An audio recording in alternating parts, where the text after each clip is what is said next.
Welcome everybody to She Rises. I'm so excited you're here. We're live right now, which is so cool. We're live on LinkedIn, we're live on YouTube, and we're live on Facebook. And my guest will be live on her LinkedIn as well. I'm Leslie Kuster. I'm the best-selling author of 7 Keys to 7 Figures, the Women Entrepreneur's Guide to Money and Freedom. And I wanted to do this live stream show really to give other women entrepreneurs an opportunity to be more visual and to share their stories and share why they became entrepreneurs and to give them a platform to do it. Because as we build our businesses, it's becoming more and more important that we use things like video and writing and everything and sort of getting behind the camera. But I happen to know how scary that is to be behind the camera as well. But yet it's really, really important. So we're going to talk about that today. And I want to now introduce my guest. My guest is Monia Pyraki. She is a business mentor for wellness entrepreneurs, and I would love to hear what wellness entrepreneurs are. She's a life coach. She does a lot of retreats, and she's the co-creator of Life Planes, which is a way of scheduling a planner, which she's going to tell you about. And she's also a mom. She's in Switzerland right now, which is so incredibly cool. And I'm here in Florida. So I just love how, international we can be here. As many as you know, I used to live in Switzerland. Monia is full of energy. She is such a positive person, and I'm really excited to bring her on. So I will do that now. So hi, Monia. Welcome to She Rises. Hi, thank you so much for having me. It's such an honor to be here. Oh, I'm so happy that you're here. So I just want to really jump on. Tell me and tell us why you wanted to be an entrepreneur. Is there something that happened in your life that you decided to switch off of having a regular job and you're just going to do something completely different? What was the thing that kind of the impetus that you got you to be where you are right now with becoming, a business coach? Mm-hmm. Well, actually, I think that I was born an entrepreneur. So I come from a family that are entrepreneurs. They have their own business in Greece, where I come from originally. They have a store with clothes. And from the year of I was 4 years old, and I remember sitting with my dad at the counter where he would, scan and sell clothes. And I would be there and I would talk to all the tourists because I come from an island and we had we live from tourism, and I loved growing up and folding clothes and selling clothes. And then I would always, as I studied in the American College of Greece business management in the summers, I would always go back to Rhodes, where I come from, to actually work in the store. So that was part of my upbringing. And then there was a point in my life where I did my master's degree in Surrey University around event management and hospitality. That's England, isn't it? So you went to England, okay? It's England, exactly. So I did my master's degree there. And then, I decided that I wanted to also try the corporate path. So I always had something with people. I loved working with people, with teams. And I started an intern in the Hilton Hotel, Rhodes Resort, which I was working in HR. And then I started working for Olympic Games, so large scale events. And that's where my passion for organizing events comes. But I had this thing of working and doing and traveling, because traveling was behind the event and Olympic Games. I loved traveling. It gave me the freedom, which is one of my core values. So I know from your book, right? So I love your book, by the way. And that's how it working for corporate was good back then, because I also had the freedom to travel and to see other countries, meet people from around the world. But at some point, we moved in Qatar after the London Olympics in 2012. where I decided that I wanted to go deeper into life coaching and get certified as a life coach. So while I was working, I was doing my certification, and I realized that this helped me understand more myself Hmm. and then others and help my team. But there was a turning point in my life where I felt a lot of pressure. My work was good and all my team was amazing, but I had a miscarriage, and that was a very like a defining point in my life where I needed to take a step back. So I took that step back. I resigned with the best terms, the best team, the most supportive people in Doha, really. And I decided I wanted to do some like I go to a retreat myself. I did a yoga teacher training, so really allowing myself space to see what's next. Yeah. And I then started doing some events, some wellness events, because I realized how much corporate people, but also all of us, needed this time for ourselves to create space. And I started also practicing my life coaching, and I loved it because I had the freedom to kind of schedule my time and do the things I loved for myself as well. But then we left Qatar and we moved to Switzerland, and I was pregnant with my twins, which was another defining moment. So when we moved to Switzerland, I Yeah. had to ask this question: do I want to go back to corporate and have a good salary, but not see my kids or spend the time with my kids? Or do I want to get the freedom that I love having? But it was hard in the beginning because I didn't have help, and like I didn't know where to start and where to get visible and where like with who to connect. So I took time to go back into my growth, back to studying, back to coaching. I did more certifications. Learning is one of my other core values. And during COVID, I decided that it's time to start my business coaching, like online company. It started with online with the people I knew from Qatar. And yeah, that's why I am here where I am today. Like it started from this desire to go back to creating something. And the business part comes really from my entrepreneurship and my studies as well, apart from the life coaching. I want to go a little bit back to like that painful moment, I'm sure, about the miscarriage. It's something that I also experienced too, so I understand the pain around it. So I've always believed that difficult experiences that happen to us really push us in new directions. And it sounds to me like it pushed you more into the retreat work. Can you like talk about how that affected your journey in becoming an entrepreneur and then the change you made with your business?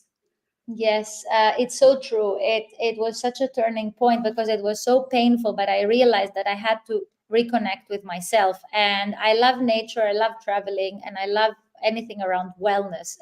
So I decided to give that gift to myself. So when I got it and I felt like coming back to myself because I created this space, and I had the desire to also give it to others and Yeah. share it with other women through events, through retreats, through workshops, and through collaborations that actually are meaningful and can help women grow and find the strength, because we all have moments where we are challenged, we hurt, but I think it's the greatest space to grow and learn, and maybe a turning point to become who we are meant to be.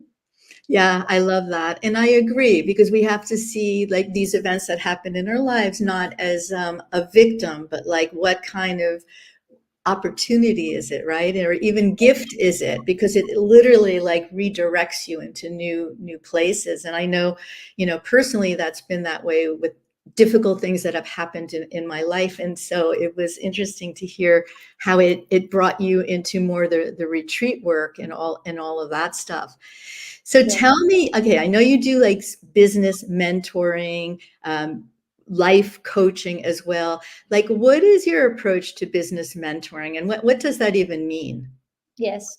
So I love working with women that are in the first stages, like initial stages of their business, where you're actually lost, where you need to create a plan in order to even start and take these tiny steps.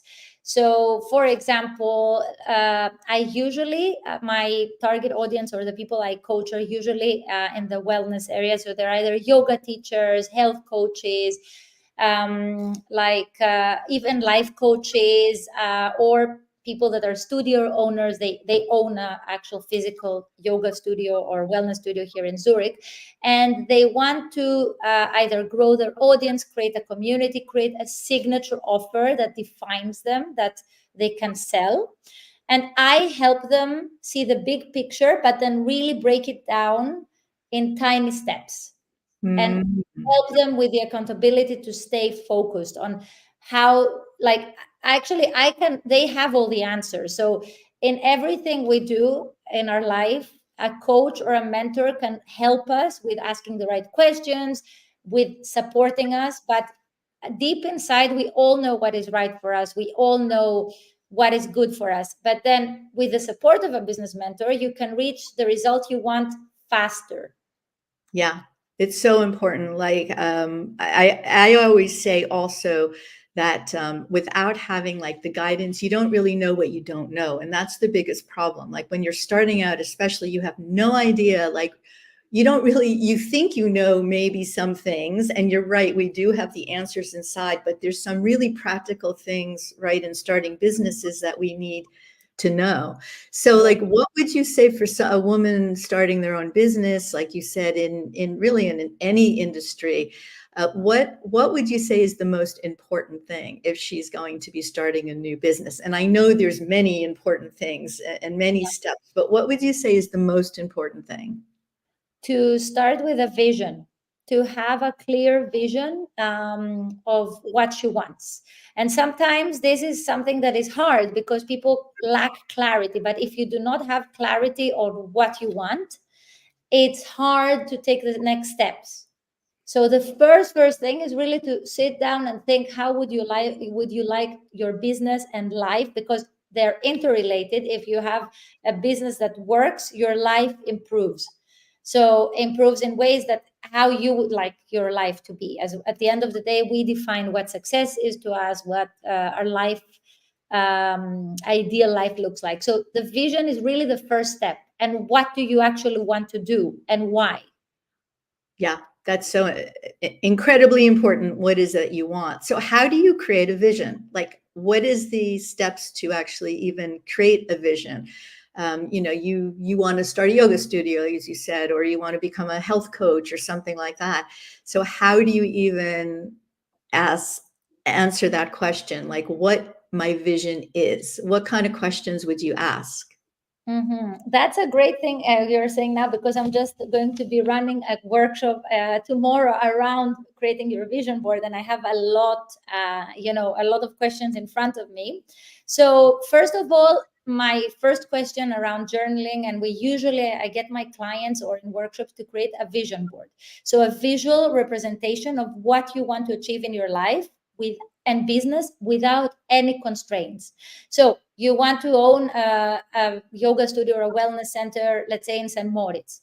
How does it look like? Have pictures of it. Really tune in on like the visual part of it. And then how do you actually want to feel? Or how do you feel if this is your vision?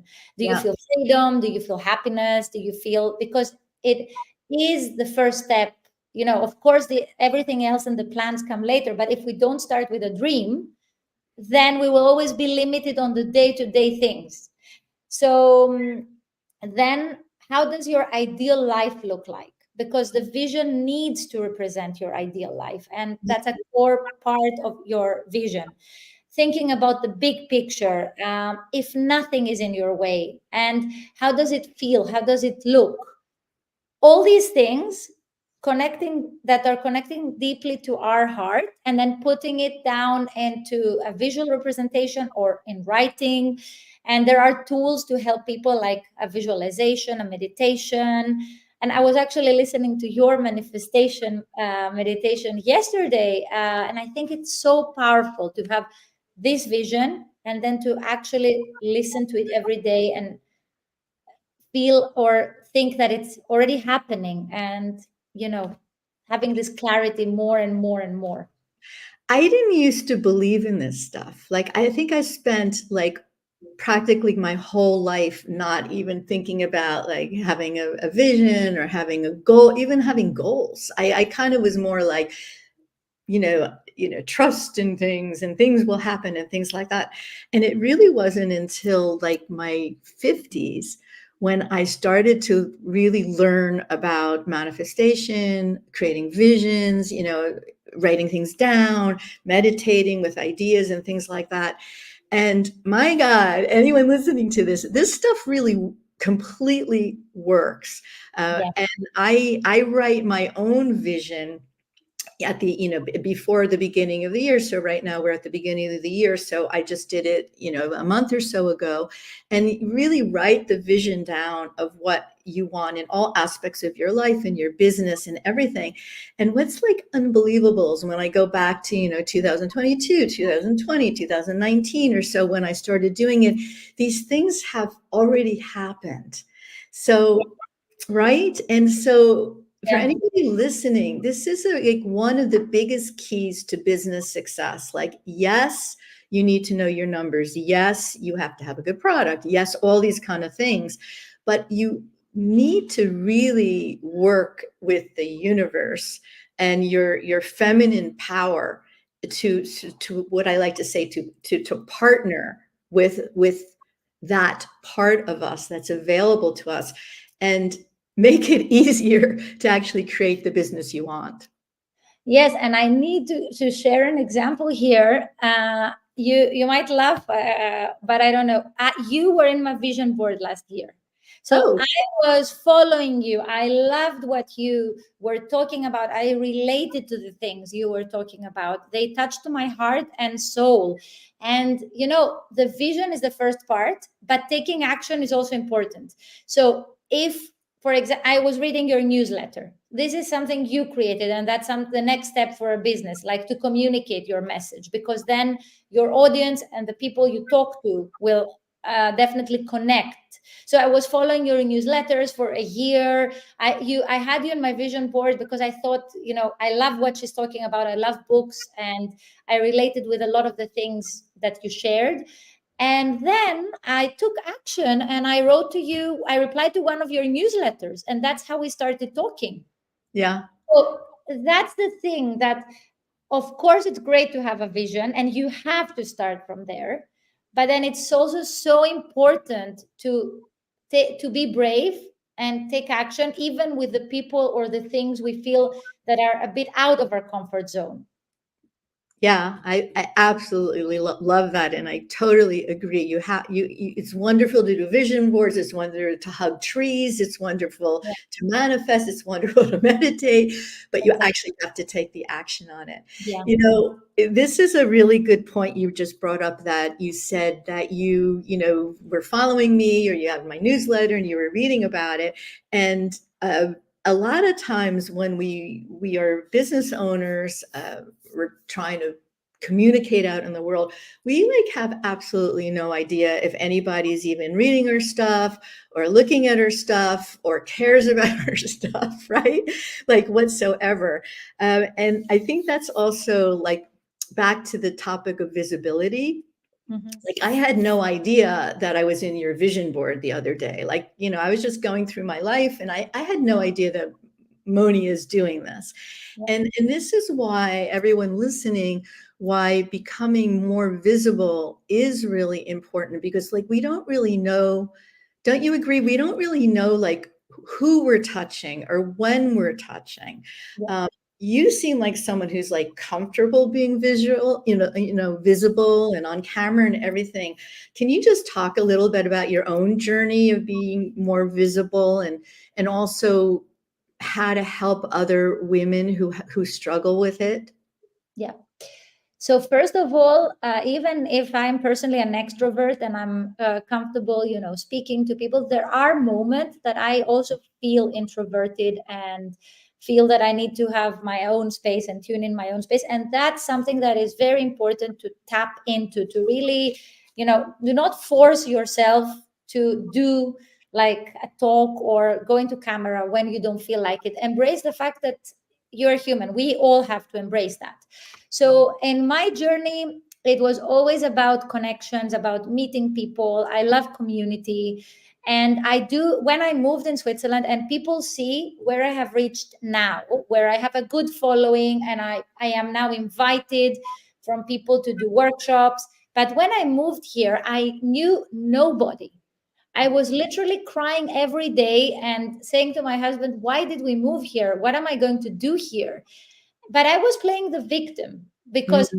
I had to also take ownership of my situation and full responsibility, because no one else is going to do things for you. So if you want to be visible, you have to take baby steps to start with. So what I did is I approached some, communities and women here, and I met some amazing people, and I started doing some workshops around goal setting and vision board, because these things that were the things that I was also doing in Qatar. And I was working also with Lululemon in Qatar, which was like a big company where there was all around, values and goal setting. And it was amazing to bring this experience. And step by step, with consistency and persistence, and I spend also a lot of money in investing in joining these network events or going to a retreat or learning. And that helped me build up my confidence in order to speak out to more people. And another example is that now, like, it's the last year that people reach out to me because I didn't give up when I thought that no one was like liking or reading what I shared, but I was still like connecting to the impact I want to make. How can I help women, which is my mission, to really find what their strengths are, create a life and business they love. So another example, very tangible one. A week ago, there was this lady that booked a call with me from a company to organize a workshop with me, which I didn't even know. And she told me that, like, I've been following what you're doing, and it's like a similar thing to what happened with me and you. So you never know. But the moment, I think, when how women can help themselves, or what I would give as, like, let's say, advice, is work with a mentor, talk to someone that has been where you are now, join a community, take the first tiny step. Even if your newsletter has 10 people today, it will be a success if it has 50 at the end of the year. But set these tangible goals, like, and then create everything, the all the actions around it, like plan these actions and stay focused. Is something also you write a lot about in your book, which is what we were talking about before also this live. Yeah, I love that. I love the point you brought up about is pumping the water, okay? Is what I call it, kind of like that old water pump that you've seen in the movies and things like that, and you pump and you pump and you pump, and you actually see no water coming out of it. And then all of a sudden, after pumping for a long time, dribbles start coming up, and then streams, and then a gush comes up. And that is what business basically is. And we do a lot of effort, a lot of work, and see no results at all, absolutely nothing. But it's actually the tiny baby steps that maybe you do every day, or at least once an hour each week or something, that builds and builds and builds, and then the perseverance of it turns into something that you want. And I also love your point about the vision, and then about the action, and then about breaking down the steps. I think that's what you're speaking about. Yes. Otherwise, we get overwhelmed. So I love your approach, and I am sure you are helping so many women with your positivity, and the way you basically give them a structure on how to be successful, not just dream about it, but understand the vision is important, and the structure and the action is important. So Yeah. as we wrap up, can you just talk a little bit more about how people could work with you, what your ideal client is, what you're maybe excited about doing next, so we could just learn a little bit more about you. Yes. So yes, first of all, I'm very excited about the upcoming mini business retreat I'm organizing with some amazing women in Athens. That will be from the 1st until the 3rd of March. And that retreat is all about, first of all, manifestation, business manifestation, which there is a lovely coach from Geneva that is joining us to do that part. Then we'll talk about the business strategy and how to create one, which includes all the steps around getting clear about your ideal client and who you're talking to, and then really seeing what your big goal is for the year and breaking that down so you can start being able to sell it or to share it or whatever, but like a step-by-step process. And then we have a workshop also with another beautiful entrepreneur from Zurich, which is all around getting out of your comfort zone. And she has a business here in Zurich that she created 12 years ago. And she will talk about all her learnings and all her challenges as well. So I work with people, with women that take growth seriously. When I started, I kind of didn't have this, let's say, rule, or I didn't even think about it, but I think it's an investment of time and money. And whatever we do, if we go to a retreat or if we go and take a course or if we work with a mentor, it's also to know why you're doing it. Being with other women is very powerful, sharing, stories, talking about challenges and wins.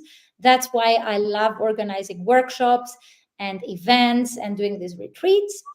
And people can find more about how I work in my website, www.moniapyraki.com. Yeah. Yeah, and you could see the spelling here in, right now we're live or the recording on how to reach your website, and also as social media platforms, you are, which ones? The same name. I'm in Instagram mainly and LinkedIn.